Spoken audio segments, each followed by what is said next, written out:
Hey Book Dragons, welcome back to my channel. Today we're going to talk about my final thoughts on Season 1 of The Rings of Power. Let's go.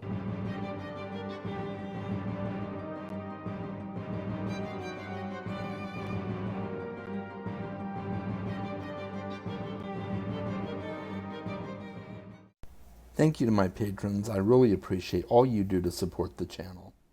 So now that the Lord of the Rings of Power show on Amazon is over, for Season 1 anyway, I thought it would be a good opportunity for me to collect my thoughts and share some of those with you.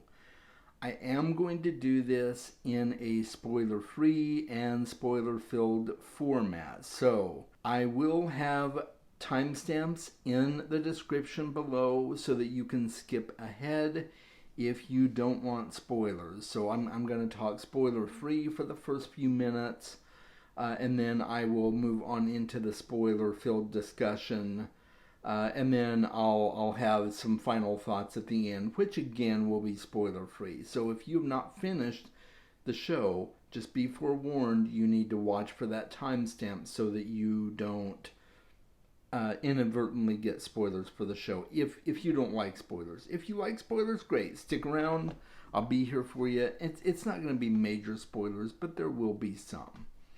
Let's get right to it. I was actually very impressed with this first season. I did go in skeptical, being that Amazon has not had overwhelming success with a lot of their adaptations, with a few exceptions, so I went in skeptical, but overall I feel very good with what we were given, especially considering that the Tolkien estate did not grant them the rights to the Silmarillion, which is where the majority of information about the Second Age can be found. So I kind of felt bad for them in a way that they did not have access to a lot of the things that would have made the story better. But even with that, I thought it was a great show. It felt very Middle-earthy. The set pieces were beautiful. The costuming was beautiful. The acting was okay. I mean, some of the acting was really, really good. Some of it was just okay. I can't think of a situation where the acting was bad, or where the dialogue was necessarily bad. But a lot of it was just okay, and some of it was just absolutely amazing. And the same is true from one episode to another. Some of the episodes are just good, and some of the episodes are magnificently done. So I feel like it's a very mixed bag in some ways, but I feel overwhelmingly good about it. I felt that they did great honor to the Tolkien legacy. I will say that it felt like they pulled a lot from Peter Jackson's vision for Lord of the Rings, which is not a bad thing, because if you've seen the Lord of the Rings movies, you know how awesome they truly are and how well they were created to bring Tolkien's vision to life on the screen. There's things that have to be changed, and there are things that were changed, of course. And maybe some of you are out there don't like the movies, and that's fine, but I feel like the majority of people who saw those movies, especially if they are experiencing a fantasy epic for the first time, were just blown away. This show felt very akin to Peter Jackson's Lord of the Rings trilogy. I think that's a very good thing, and I think it brought in a lot of the same audience from those movies, people who loved those movies. I think it did a great job of pulling them in. As I said, the set pieces were just magnificent for the most part.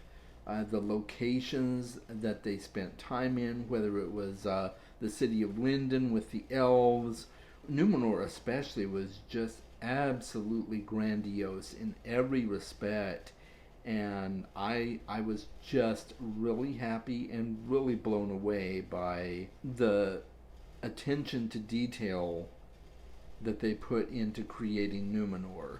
Probably not a lot to go off of as far as the appendices of the books go, so they had to kind of put a lot of imagination and creativity into that, but I feel like they did a great job. The main characters in the show were great, of course. You've got Lady Galadriel and Elrond, which are familiar characters from the original Lord of the Rings trilogy. Other characters like Celebrimbor was magnificently cast and very well acted by that actor, I have to say. The characters that they cast for the dwarves were absolutely fantastic. The mysterious stranger I thought was a really great performance. And the Harfoots I thought were really great. They brought a levity to the series that I thought was very well utilized. From what I understand, they are what's going to eventually, down through the years, become hobbits, and I thought they were really, really well done. And then, of course, you have characters like Halbrand, King Gilgalad of the elves, Durin from the dwarves, of course, is a well-known name in the Tolkien mythos, and so many other characters that were really, really fantastic. And I am really excited that they have been brought to the screen, and I'm excited to see where their characters go. I highly recommend it. It's a great series. Now, I am going to take a pause here. If you do not want spoilers, please skip to the end for my final thoughts, okay? There's a timestamp down below you can skip and go to my final thoughts. And I'll give you a second to do that. Okay, if you're still here, let's talk spoilers. I think the biggest elephant in the room throughout the series is who is the mysterious stranger that fell from the sky in a ball of fire. So many people, so many theories were saying that they were just absolutely convinced that he was Sauron. Because we know that as this series progresses, we are going to see Sauron more and more. We're going to see his influence grow and become stronger. A lot of people were convinced that either the mysterious stranger was Sauron or a Balrog or something of that nature, but most people were convinced he was Sauron. There were a few other people that said that he might be one of the other wizards that have ventured around Middle-earth down through the ages, but that was not the majority or popular viewpoint. I was very happy to finally see in the last episode that he was in fact an Istari, a wizard. He is not Sauron. And I had this gut feeling. I'm like, no, there is no way that he could be Sauron. I just didn't buy it. We still don't know exactly which of the wizards he is. There are indicators that he might be Gandalf. Some of the things he said in the show, like follow your nose and things like that, indicate that he might be Gandalf, but they haven't said, so it's entirely possible that he may be one of the other Istari.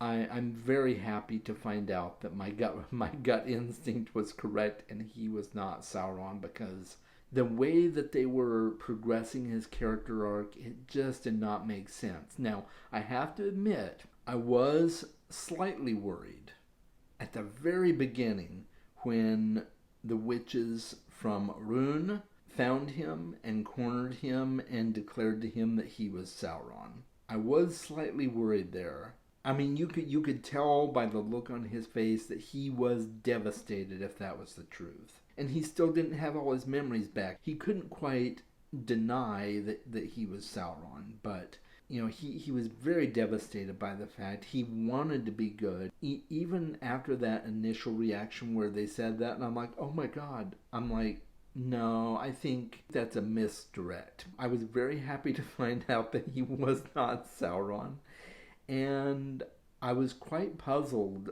by the revelation that Halbrand was Sauron. I thought sure he was going to be the Southland king that is corrupted by one of the rings. And a lot of it made sense, and a lot of other people were spouting that theory as well. But there were some people that said right from the beginning that's got to be Sauron, and I was actually kind of surprised that they were right about that because it just didn't quite fit. But when he made that one statement to Celebrimbor after he had clued him into how to mix the alloys, he said to him, "Consider this a gift." I'm like, maybe he is Sauron because Anatar, the Lord of Gifts, appears in the Silmarillion. He does not appear in the appendices, as far as I can remember. If I'm wrong, let me know in the comments about that. But if I remember right, Anatar does not appear in the appendices. Therefore, they had no rights to use him, and so they had to figure out another way to go about it. And I think it was really handled quite well, despite what they could not get the rights to. I thought that revelation was quite good. I think it was a bit rushed, if I'm being honest. I think that maybe would have been something to leave until the end of season 2. I thought it would be better for him to kind of build up the trust with the elves and dwarves and everything a little bit longer before that being revealed. But I'm sure part of that was maybe, oh, we got to get this reveal in just in case we don't get a ton of seasons, because that's always a worry with these shows, right? There's always the concern that maybe it won't get renewed, and so they got to put some bangers in there to leave room just in case they don't get renewed. So I kind of think that's why they did it. I really liked that Nori got to go off with the Astari, with the wizard, and go on an adventure. And that's another thing that leads a lot of people to conjecture that this might be Gandalf, because in the stories he's the one who typically is very fond of the hobbits. It's hard to say. We don't know yet, but I really enjoyed seeing her get to go off with the wizard. And I'm very curious to see what's going to happen in future seasons with that. Some of the other things, the forging of the rings was really cool. They went into a lot of detail, like showing a lot of detail on the rings being forged and crafted. I was really impressed with that. I thought that would be something they might just gloss over, but they didn't. And I was really impressed. I'm not sure about the timing of it, like when the three elven rings were forged. Whether they were forged at the same time as all the other rings or if they were forged separately. As far as the timeline goes, I don't really honestly know. It seemed kind of weird that they weren't creating all the other rings and they were just creating those few. Yeah, it'll be interesting to see. I really enjoyed watching the creation of Mordor. I was kind of bummed that they actually put it up on the screen right at the end of episode 7 when he says it will now be called, and then he doesn't say it and it just flashes up on the screen, Mordor. I'm like, what? Really? You're not gonna just say it? Whatever. It's a nitpick, but I still really enjoyed seeing the creation of what will eventually become Mordor and Mount Doom. And I love the scene at the end of episode 8 with Sauron walking down into the valley to eventually arrive at Mount Doom. We know where he's going, right? We know where he's going to end up.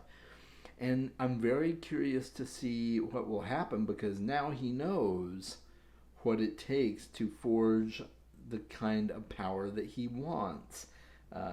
He knows what special metals to use and how to mix the alloys and things like that. So now he can go back and forge the One Ring at some point.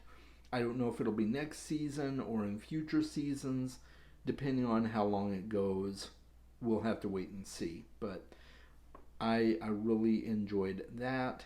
I do want to find out more about the elf and his human girlfriend. I forgot their names now. I'm sorry, but I'll put it up here on the screen. I really enjoyed their story, and even though it's not technically canon, it is within the realm of canonical vision. So, things like that have happened in the past in Middle Earth. Just because Beren and Luthien are the only ones that Tolkien specifically talks about,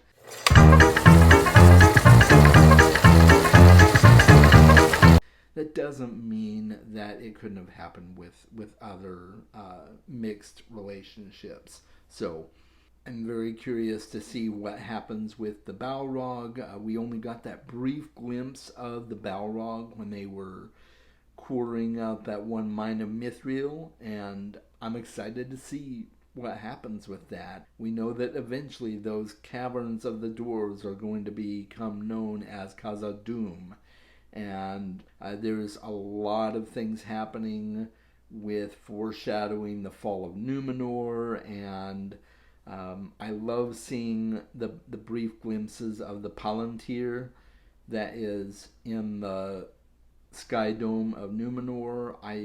I'm very curious to see what else happens with that. And of course, we know that Elendil is currently very broken up over the disappearance of Isildur, but we know that Isildur is still going to be around. We know he's not dead, so we'll be seeing him in future seasons, I know, and I'm curious to see how all that plays out. I think the actor that they cast for Isildur was quite good. A lot of really, really good stuff in this season. And the orcs were really well done. I thought it was really neat to hear some of the details surrounding the forging of the orcs and how they were created through the process of torturing and experimenting on elves. I love that they went into more detail on that in the one episode of this season.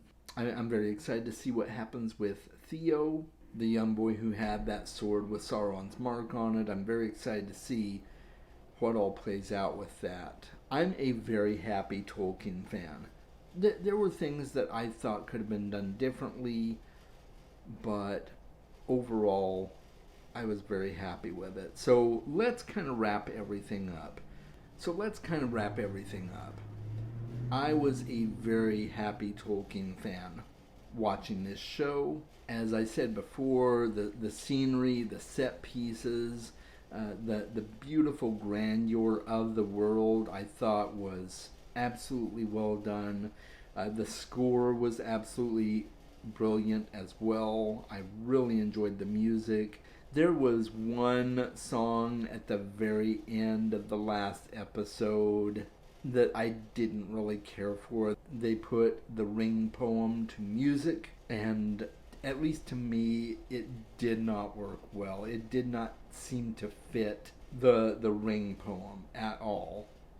They were trying to sing the lines, "One ring to rule them all," and I'm just like, that doesn't work. But it's okay. I thought overall the music was really well done as well. So I'm very impressed. I highly, highly recommend that you check this show out. I think that if you realize that they were doing what they could with the material that they were allowed to use, I think you will be quite happy with it. I can't guarantee that. If you are a person who is heavily immersed in Tolkien lore, you're probably not going to like it as much. I don't think you'll hate it, but you probably won't like it as much. I'm familiar with the lore, but I'm not heavily steeped in it. So it was fine for me. And I don't know if that loses me some credibility in your view. And if it does, I'm sorry.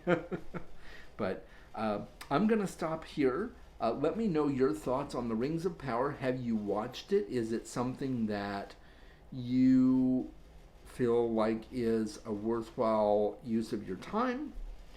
And if you haven't watched it yet, are you more curious to watch it? Is it on your to be watched list? I will put a comment in the comments down below for spoilers so that we can all talk spoilers without spoiling it for the rest of the people in the comments.